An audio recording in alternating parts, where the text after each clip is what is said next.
Hello everyone, I am Deepak Purvi. This video is for class 10th on subject mathematics chapter 14 statistics part 9. In this video we discuss next topic, that is relationship or empirical relation among mean, median and mode. And second topic is technique of drawing the cumulative frequency polygons and cumulative frequency curves, that is ogive.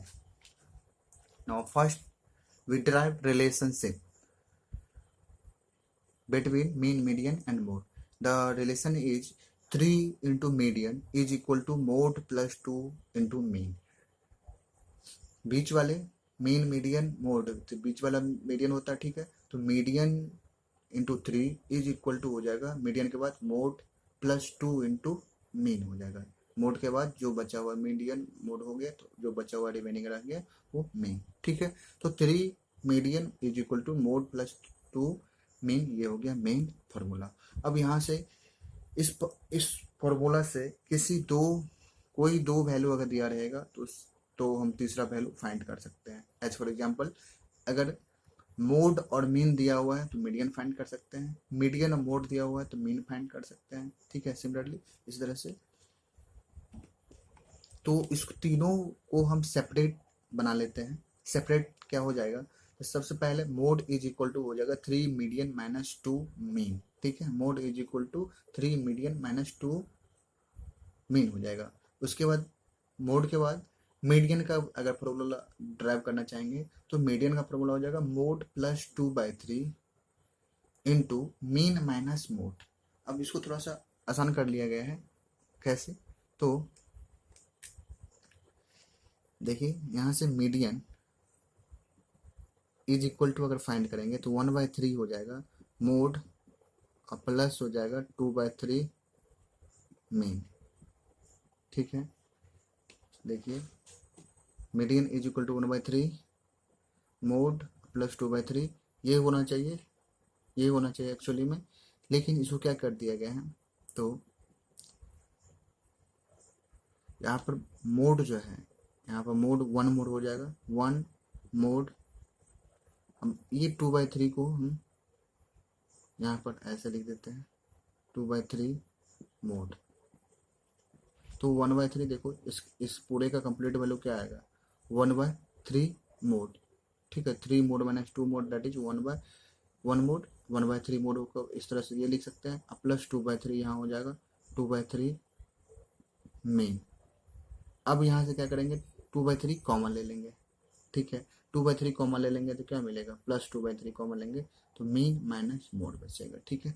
Similarly इसी तरह से हम इस formula को भी mean का भी drive कर सकते हैं। तो मीन बराबर क्या हो जाता है, मीन इज इक्वल टू हो जाएगा mode plus 3/2 median minus mode, ठीक है। तो ये 3 फॉर्मूला हो गया मीन, मीडियन, मोड का separate mean.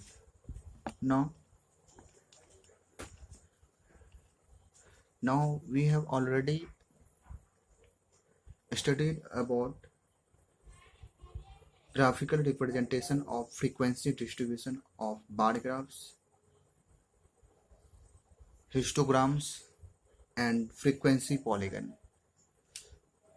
Now we recall it from figure in shortcut. There is a axis, this is x-axis, this is y-axis and this is origin. Bar graph we draw follow as like this.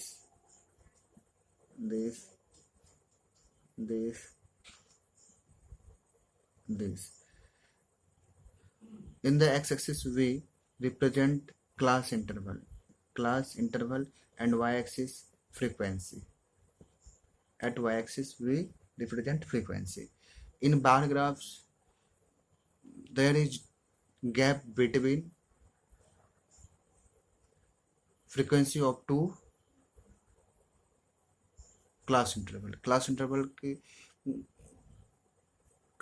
के frequency के बीच में, दो class interval के frequency के बीच में हम gap रखेंगे, ठीक है। और हिस्टोग्राम में क्या होता है, तो कोई गैप नहीं होता है, ठीक है। एज लाइक दिस, यहाँ पर क्लास इंटरवल, ये हो गया हिस्टोग्राम। हिस्टोग्राम में हिस्टोग्राम, यहाँ वाई एक्सिस पर फ्रीक्वेंसी, ठीक है, फ्रीक्वेंसी भी रखेंगे, ठीक है। अब बच गया ये फ्रीक्वेंसी पॉलीगन। फ्रीक्वेंसी पॉलीगन में जो है इज लाइक यहाँ से ऐसे, फिर ऐसे करते थे, ऐसे होता था, फिर यहाँ पे मिड में ऐसे, फिर ऐसे, फिर ऐसे, इस तरह से जो है फ्रीक्वेंसी पॉलीगन बनता था, पॉलीगन, ठीक है। Some like as we draw frequency polygon. But in this class, we will learn about the construction of cumulative frequency polygon and cumulative frequency curves, that is ogive. Now, the technique of drawing the cumulative frequency polygon and cumulative frequency curve or origin is more or less than method. There are two methods. There are two techniques of drawing cumulative frequency polygon and cumulative frequency curves, which is also known as ogives. Cumulative frequency curves को हम ogive भी कहते हैं, ठीक है। तो first method, which is less than method,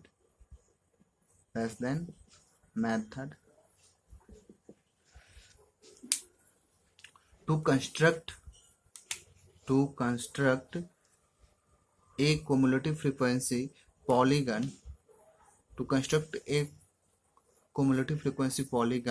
and ogive means cumulative frequency curve by less than method, we use the following algorithm.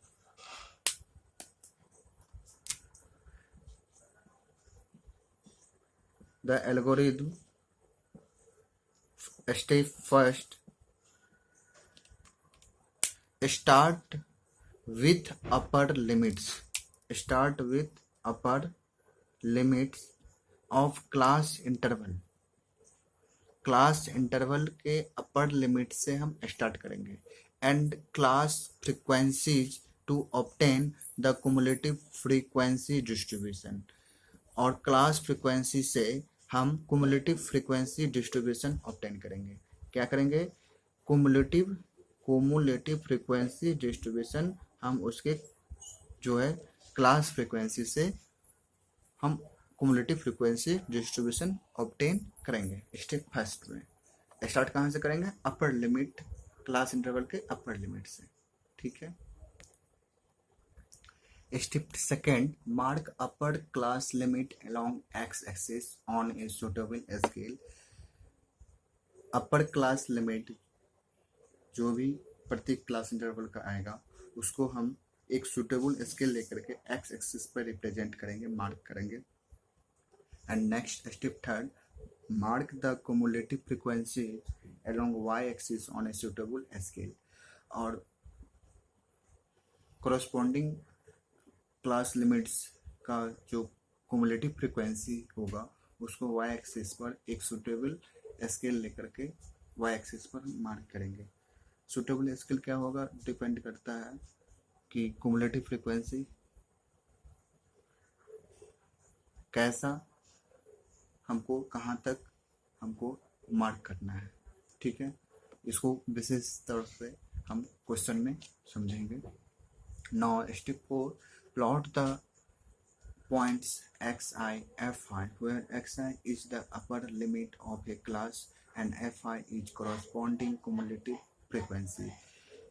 तो upper class limit x axis पर और लोअर और cumulative फ्रीक्वेंसी वाई एक्सिस पर हम mark करेंगे, और उसके बाद जो है हमको x i f i, x i क्या होगा? तो अपर क्लास लिमिट होगा, और एफ आई क्या होगा?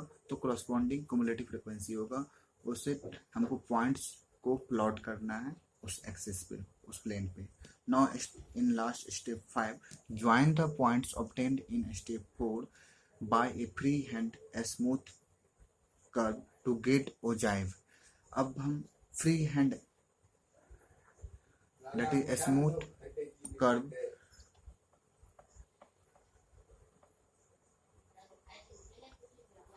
स्टेप 4 में जो पॉइंट हम स्टेप 4 में जो पॉइंट्स मिलेगा उसको फ्री हैंड से हम ज्वाइन कर देंगे एक दूसरे पॉइंट को, ठीक है। फ्री हैंड से हम स्मूथ कर्व ज्वाइन करेंगे तो हमें ओजाइव मिलेगा, that is cumulative frequency curve मिलेगा, ठीक है। And to get cumulative frequency polygon join the points in step 4 by line segment. Line segment से हम ज्वाइन करेंगे तो क्या मिलेगा, हमको पॉलीगन मिलेगा, और फ्री हैंड से अगर हम उस पॉइंट्स को ज्वाइन करेंगे तो क्या मिलेगा हमको, ओजाइव दैट इज कर्व मिलेगा, ठीक है। Now it understand from an example. Example is draw an ogive and the cumulative frequency polygon for the following frequency distribution by less than method। Less than method से हमको ogive और cumulative frequency polygon दोनों draw करना है, ठीक है। क्या दिया हुआ है डाटा, मार्क्स दिया है 0 to 10, 10 to 20, इस तरह से 50 to 60 तक दिया गया है, नंबर ऑफ स्टूडेंट दिया गया है, ठीक है, 7, 10, 23, 51, 6 और 3, ठीक है। अब now let's see the solution. Less than method में क्या करते हैं हम लोग, तो लेस देन मेथड में स्टार्ट विथ अपर लिमिट से स्टार्ट करते हैं, ठीक है। तो यहाँ लिख देंगे लेस देन अपर लिमिट क्या है, पहला क्लास इंटरवल का 10, ठीक है, तो लेस देन 10, उसके बाद अपर लिमिट दूसरा क्लास इंटरवल का 20, उसके बाद 30, उसके बाद 40, उसके बाद 50, उसके बाद 60, ठीक है। प्रत्येक क्लास इंटरवल का लेस देन हम फाइंड कर लिए, ठीक है, लिख लिए, ठीक है। तो लेस देन मेथड में हम अपर लिमिट से स्टार्ट करते हैं। अब इसका कोरस्पॉन्डिंग क्युमुलेटिव फ्रीक्वेंसी लिख देंगे, ठीक है, क्युमुलेटिव फ्रीक्वेंसी। तो लेस देन 10 कितना है, 7 है, ठीक है, ये हो गया 7। अब 20 का, तो लेस देन 20 टोटल कितना है, तो 7 + 10 that is 17। Less than 30 total कितना है, 30 तक टोटल कितने स्टूडेंट है, तो हो जाएगा 7 + 10 + 23 दैट इज 40, ठीक है। अब less than 40 number of student कितना हो जाएगा, लेस देन 40 से लेस देन टोटल कितना हो जाएगा, तो 40 + 51 that is 91। Less than 50 total student कितना हो जाएगा, 97। And less than 60 total student कितना हो जाएगा, तो 60 से पहले जितना भी स्टूडेंट है सभी का सम दैट इज 97 यहाँ तक है, +3 दैट इज 100। तो लेस देन 60 मार्क्स टोटल जो है स्टूडेंट कितना, 100 स्टूडेंट ऑब्टेन किया, ठीक है। तो ये रहा आपका क्युमुलेटिव फ्रीक्वेंसी जो है कोरस्पॉन्डिंग अपर क्लास लिमिट का, ठीक है। अब हम इसे ड्रॉ करेंगे, ठीक है। ड्रॉ कैसे करेंगे, तो एक एक्स एक्सिस और एक वाई एक्सिस,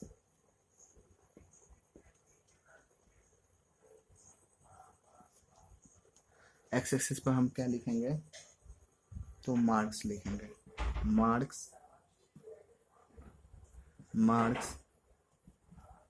लेस देन, और यहाँ क्या लिखेंगे, number of student, number of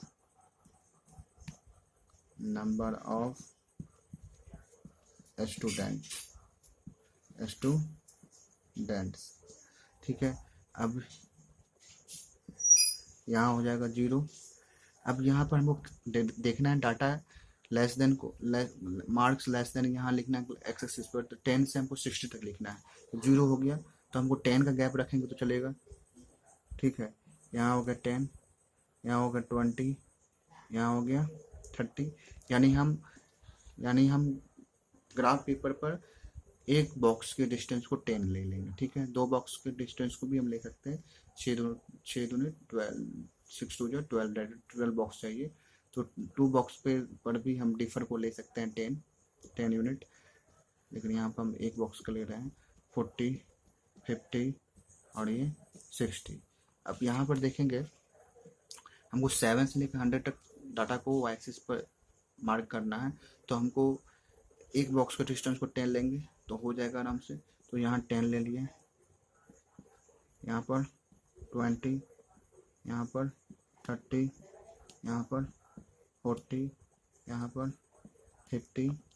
ठीक है, एक चीज़ करते हैं, इसको हम मिटा देते हैं, जरूरत पड़ेगा मिटाना। तो उसके बाद हमको क्या करना है, एक्स आई एफ आई प्रतीक के लिए फाइंड करना है। तो यहाँ पर क्या हो जाएगा, हमको पॉइंट मिल जाएगा 10, पहले एक्स एक्सिस का 10, एक्स आई एफ आई होगा कम्युलेटिव फ्रिक्वेंसी 10 7, यहाँ से 20 17, यहाँ से पॉइंट मिलेगा 30 40, यहाँ से मिलेगा 40 91, यहाँ से मिलेगा 50 97, और इसके बाद मिलेगा 60 100। ठीक है, चलिए अब इसको मिटा दें, इसकी अब कोई जरूरत नहीं है। चलिए अब यहाँ पर हम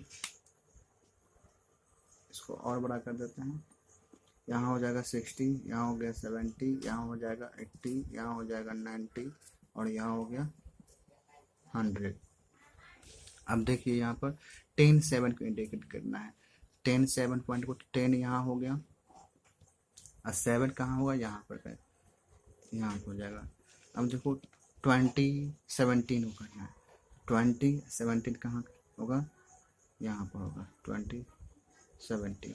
अब 30 40 को करना है, 30 20 17 हो गया, 30 40 30 ऐसा 40 यहाँ पर पॉइंट है होगा कहीं पर।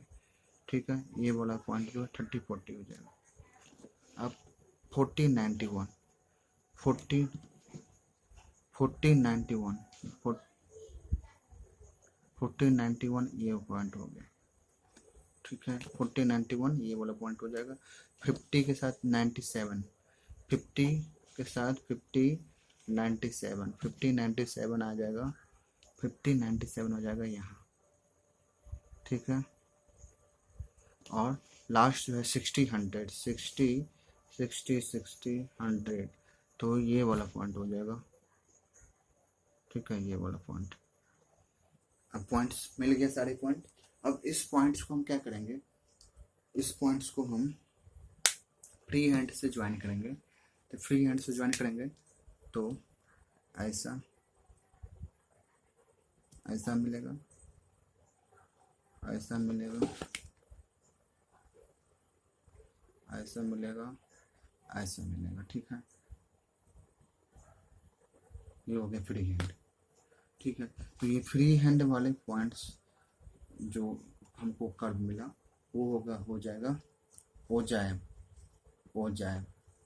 ठीक है, ओजाइब मीन्स कोमुलेटिव CUMU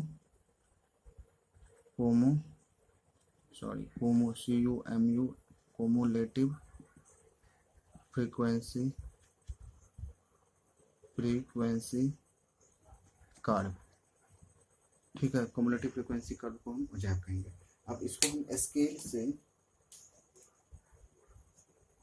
लाइन सेगमेंट के थ्रू अगर ज्वाइन करेंगे तो इसको स्केल से हम मान लीजिए, स्केल यहाँ पर रख ऐसे बनाएंगे, स्केल से तो